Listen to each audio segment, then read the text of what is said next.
मेरा देर के कारण अब लोग आके सुबह से बैठे हैं मेरे लिए, बट मैंने लेट करके आया तो मेरे तरफ से सॉरी। हाथ जोड़ के मैं माफी मांग लेता हूँ। तो लेडीज भाइयों ने मेरे को लेकर के आए, तो ये दोनों वजह से लेट हुआ। तो अगर बढ़ता है तो ऑटोमेटिकली आप आज जिस जगह पे हो किस जगह पे पहुंचोगे। एक टाइम था जिस टाइम पे हम लोगों को एक वायरस प्रोग्राम लिखना पड़ा था मैटी से। जो वायरस प्रोग्राम आप लोगों को मालूम नहीं है, शुरू में जो सीएससी खुला करते थे उस टाइम पे हर एक के मशीन पे हम लोग को वायरस प्रोग्राम डाल देते थे, जिसको ओएमडी टूल कहा जाता था, ऑनलाइन मॉनिटरिंग टूल। उससे ये मॉनिटर किया जाता था कि सीएससी वाले जो वीएलईज है वो कितना टाइम अपना कंप्यूटर खोल के रखा है, कितना टाइम इंटरनेट से जुड़े हैं, कितना टाइम ब्राउजर ओपन करके रखा है। दिन के एंड पे ये डेटा हमारे पास मैटी में दिल्ली में आता था। उस टाइम पे ये भी हम लोगों ने सोचा था कि किसी भी कारण वो बस अपना कंप्यूटर सेंटर खोल के रख दे, वही हमारे सीएससी प्रोजेक्ट की सक्सेस है।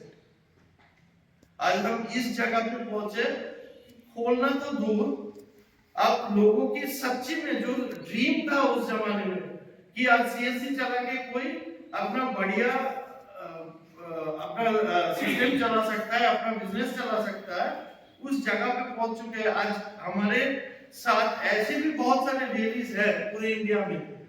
मैंने 1 लाख प्लस बोला, बहुत सारे ऐसे भी वीएलईज है जिनके पास 5 लाख से भी ज्यादा कमाई होता है पर महीना आफ्टर डिडक्शन होता है। ये कोई स्टोरी नहीं है, एक टाइम का स्टोरी था, आज हकीकत है। अभी पॉइंट ये है, ये काम आप शायद नहीं कर रहे हो, आपको लगता होगा इसीलिए कि ये सारे झूठ बोल रहे हैं। मैं आपको अभी इसी कुछ चीजों के बारे में मैं बताना चाहूंगा और थ्रेड के बारे में। पहले थ्रेड से आते हैं, क्योंकि थ्रेड बहुत इंपॉर्टेंट चीज है। अगर आप लोगों की थ्रेड काम करने का जगह पे क्या प्रॉब्लम आ सकता है या आ रहा है, या पहले से अटेम्प्ट क्लियर कर लो तो उसको आप उससे बच सकते हो। हम क्या करते हैं, पहले टीका लगा लेते हैं अपना, है ना, कि मलेरिया ना हो, टीका लगा लो। किस जगह पे कम है, ये थ्रेड वाला। एक टाइम था जिस टाइम पे आप ही लोगों के पास केवल कंप्यूटर हुआ करता था, इंटरनेट कनेक्शन था, डेटा था, लोग आते थे, आप लोग सर्विस देते थे। सरकार ने कुछ सर्विस लाया, प्राइवेट ऑर्गेनाइजेशन ने कुछ सर्विस लाया, आप लोग आपके पास आते थे और आप लोग सर्विस दे देते थे। आज के डेट में मैं आपसे पूछता हूं, लोग आपके पास क्यों आएगा? मैं किसी को छोटा नहीं कर रहा हूं, कोई छोटा कोई बड़ा नहीं आज के समाज में, बट एक ठेला जो हैंडकार्ट पुलर है, ठेला वाला, एक रिक्शा पुलर जो रिक्शा चलाते हैं, उनके पास भी स्मार्टफोन है, उनके पास भी भरपूर डेटा है। जियो ने डेटा अपनी की तरफ चटा दिया सबको, अभी डेटा का लत लग गया सबको।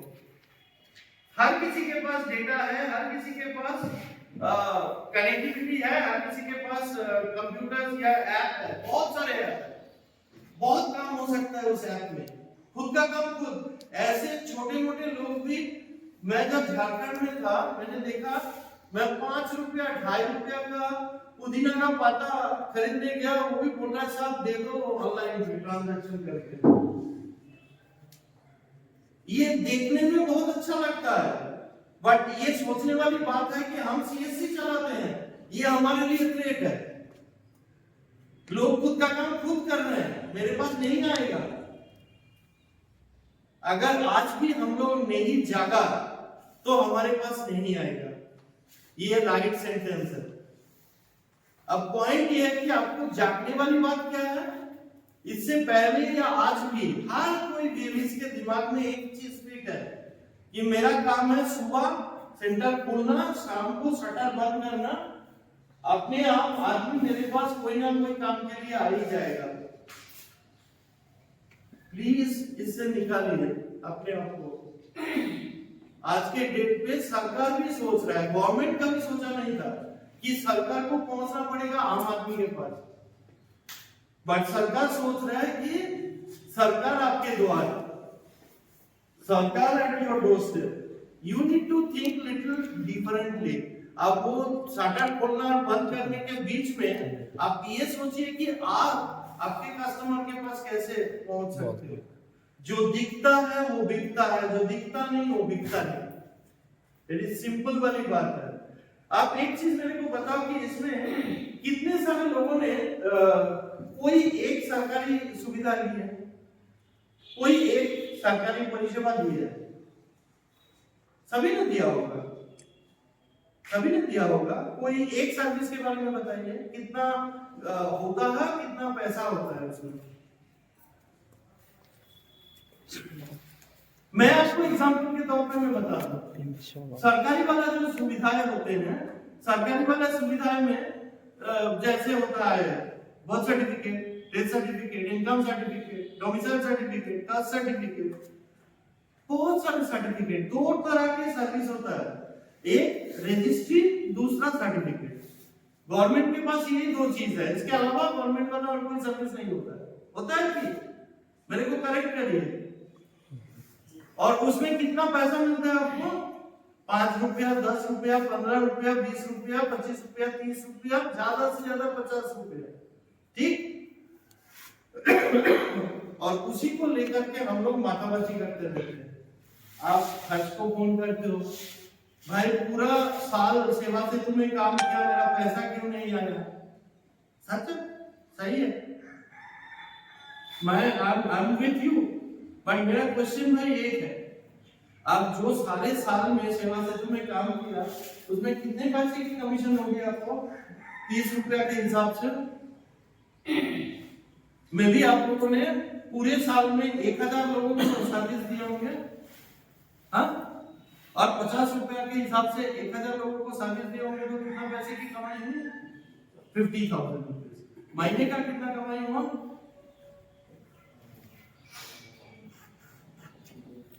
60,000 महीना और 10,000 ज्यादा कर दीजिए।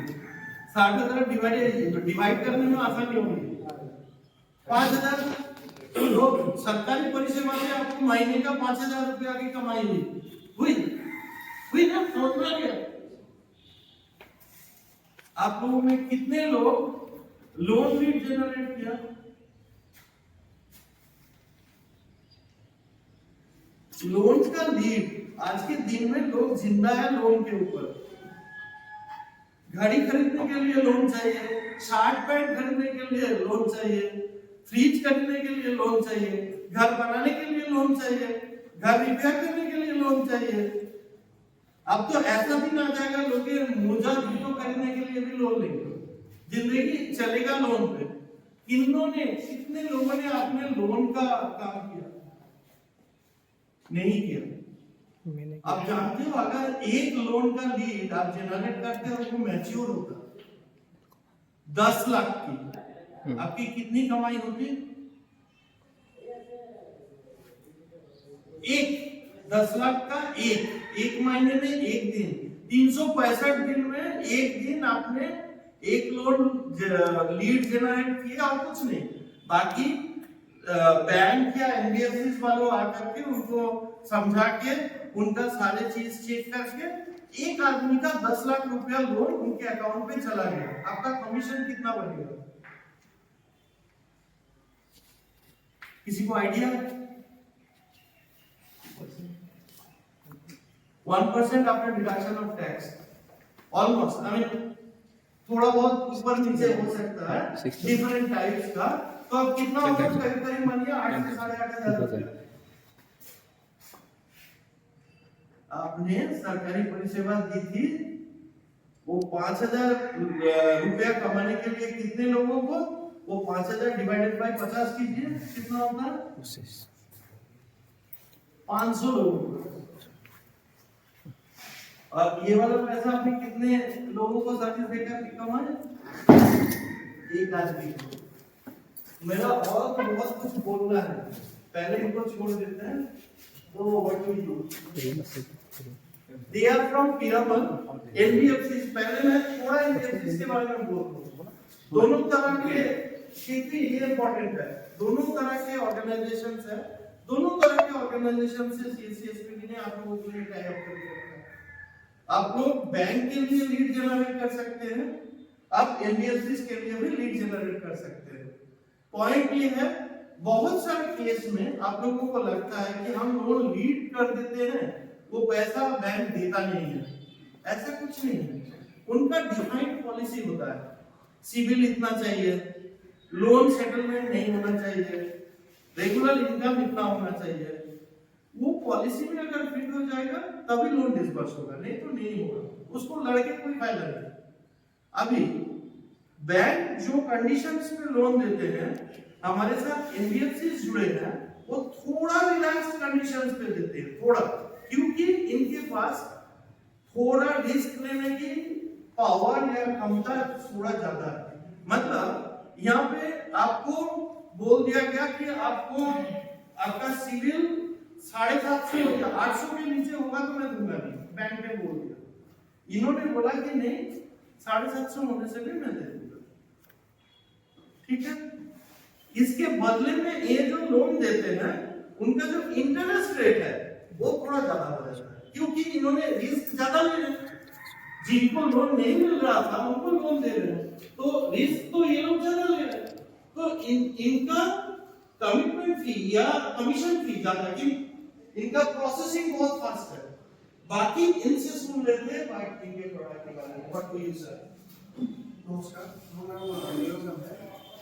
আমি পিরামন্টে ডিটেইল ফাইন্যান্স কোম্পানি কাউন্সিল আহিছো। যেনেকৈ চালে কোনে মানে ইনিশিয়েল ব্যাংকিং আহে আমাৰ